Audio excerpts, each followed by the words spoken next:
As we enter the November international break, it's safe to say enough games have came and gone where teams, and most importantly, fans and boards can take stock and have a real judgment on not only their team's performance and start to the season, but especially their managers. Here are three managers who I think's jobs are at massive risk in the international break. So starting off, firstly, we've got probably the most obvious, and I dare say the list of managers that I'm talking about, it is in order of who I think is the most likely to be sacked. And the first is, of course, Rob Edwards down at Luton. I was there in person, of course, watching the Boro game at the weekend when we put 5 past Luton Town, and it looked like a farewell. It looked like it was the end for Rob Edwards. You know, the way he come over to the Luton fans at the end, the way he was almost waving goodbye to them.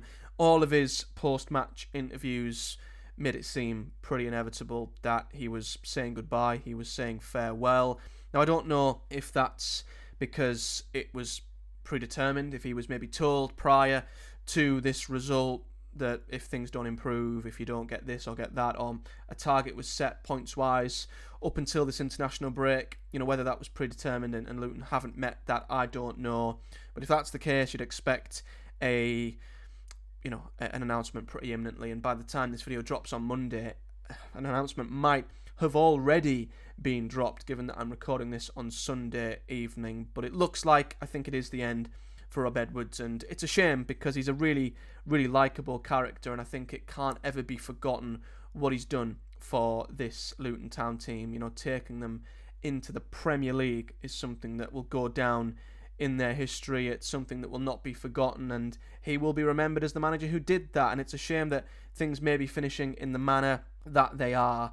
And I for one, am extremely surprised by Luton's start to the season. It seems like they've come down and they've just not been able to adapt. They've not been able to find out their best way of playing, their best style. I don't think they've particularly adjusted well to the idea of being an underdog, of being a favourite instead of being an underdog, which I think they've thrived on in their rise through the divisions. And for the first time, Luton have faced real adversity. You know, you look over the historical recent seasons of Luton Town, they've pretty much improved every single season for the most part, and this is the first time they've had a real major setback and they've just not quite adjusted. And unfortunately, Rob Edwards looks to be the one who is going to take the brunt of that. You know, Luton are 21st in the league. They've won back-to-back games only once this season. The joint second worst defence in the Championship.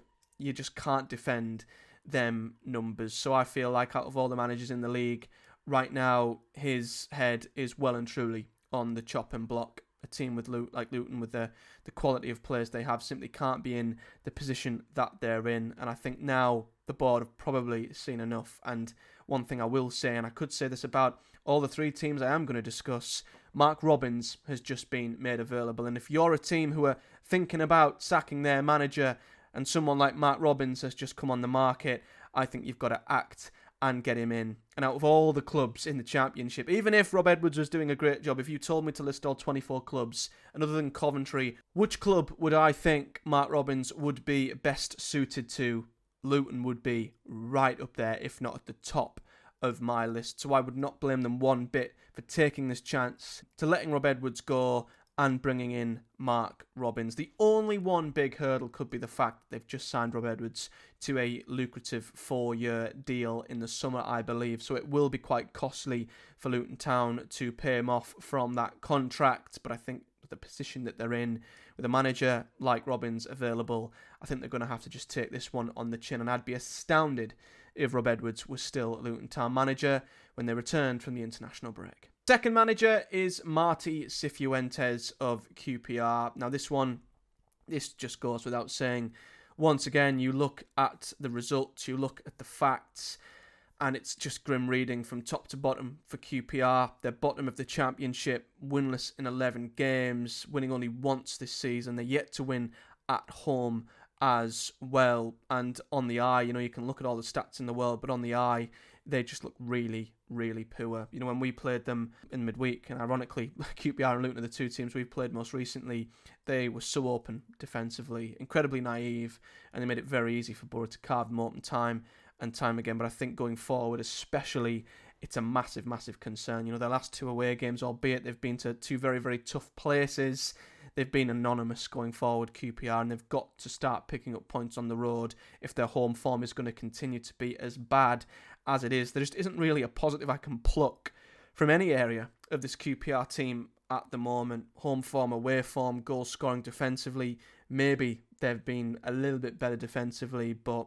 if you're not scoring at the other end, you're not really giving yourself much of a chance too. And it's a shame because he did such a good job last season, Cifuentes, and I sort of paired them with Sheffield Wednesday at the start of the season when I was making predictions. I sort of thought, yeah, Cifuentes and Danny Role have equally sort of took both of them respective teams from really, really horrible positions and have set them up to kick on this season. And I thought Sheffield and QPR would, without doubt, take a slight small step into mid-table. I know a lot of fans were maybe getting a little excited and considered them both playoff, potential outsiders. But yeah, to see QPR almost regress back to where they were under Gareth Ainsworth, it's a surprise to see that regression. It's one I didn't really expect at all. So yeah, I reckon the panic button could be pressed by QPR during this international break. I don't know who they'd get in. I don't think Robbins would go there, if I'm honest. I think maybe firefighter's job. Is it too early to be a firefighter's job? Maybe.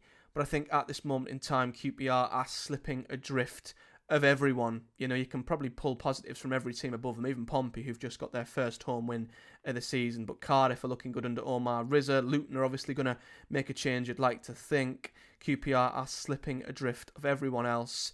And I don't think with a busy Christmas period coming up where games are coming thick and fast, I don't think QPR can wait and make a change in the midst of that period. I think the time is now for Cifuentes, unfortunately. So I think it's rather likely QPR could pull the trigger as well. And the third and final team in this list, and I was going to include a few more, but they've sort of turned things around slightly. I was going to look at potentially Mark Robbins anyway. Scott Parker was one I thought might have pressure on him had he lost at home to Swansea, which he didn't. So the only other manager who I feel like could be massively at risk is Tim Walter at Hull City. Now, Hull haven't had as much of a dismal season. They've sort of had the odd purple patch here and there. But I have to admit, the one big purple patch they did have was when they were coming up against teams who were in really, really poor form. Their 3 wins all come in one big chunk, and they were to Stoke, who of course were going through a pretty dismal time towards the end of Stephen Schumacher's era. Cardiff, who at the time of course were also going through an absolutely terrible run of form, especially on the road, and QPR, who of course we've now seen in hindsight have been on an awful run of form just overall for quite a long time as well. So Hull's 3 wins come against 3 teams that they really should have, but other than that, there's not been much really from this Hull City side that you can pluck too many positives from, on top of their current form, which isn't great, winless in 7. I think it's more so for me what I'm hearing coming out of Hull City. I've seen a lot of tweets, posts from fans, pundits saying that this style of play isn't working. And I remember hearing when he first come in that his style of play is pretty erratic, pretty suicidal. And I feel like for that to work in the Championship, which is such a ruthless league at times, you've got to be bulletproof, both at the back and going forwards. And to play that high-risk style of football, you need really good quality in your team. And I just don't think Hull City are equipped for that style of play, if I'm honest. They don't look particularly great going forward. They're starting to leak goals going backwards. And I think it could be one of them suicidal styles of play that could really put Hull in hot water if they're not careful. So the one redeeming element of Tim Walter's time at Hull, I think, is if he can prove that he can change the setup and can make Hull a little bit more assured at the back, and he can maybe get them scoring goals at the other end as well. That might allow him time, and I think maybe there still is a little bit of time that he can be afforded after the international break. So I don't think, if I'm going to put my neck on the line, that he will be sacked. The one big worry that could tip the emblem the other way is 2 things. The fans. Has he lost the fans? There were really bad boos at the end of the game against West Brom. And the second is Hull's ownership, who we know can be erratic at times with some of their decision making. So I think just the state of the club, the ownership, and what the fans may think could tip things against Tim Volter. But I think just looking at this from a sort of neutral point of view, I still think there is a little bit of time he can be afforded to get Hull moving back in the right direction again. But what I will say is he's not sacked in this international break. I think quickly, if things continue to go one way, which is down after the international break, I don't think it'll be long before a decision is made there. So I don't think he's on the brink just like the other two. I don't think it will take much for him to be at risk of the sack if things continue in the way they are after the international break. Guys, let me know your thoughts on the 3 managers I've mentioned in this video, and if there are any other managers you think could be at risk. You know, could Paul Heckingbottom potentially be at risk if Preston drop into the bottom 3 and things take a bit of a regression there? Will Omar Rizza not get the job at Cardiff? Will his caretaker tenure be rather short-lived? And do you still think John Messinio might still be at risk despite the win if form reverts back to where it was previous to that win that Pompey had just before the international break? Let me know your thoughts in the comment section below. But until the next one, guys, do hit a like on the video if you've enjoyed it. It really supports the channel out, and subscribe for much more Championship content to come. I am going to bring you guys lots more content over the international break, looking at the expected Championship League table and what it quote-unquote should look like with how each team has performed. We'll take an updated look at the bookies' thoughts on the league, as well as much, much more. But until then, guys, thank you very much for watching. Do take care, and I'll see you all in the next one.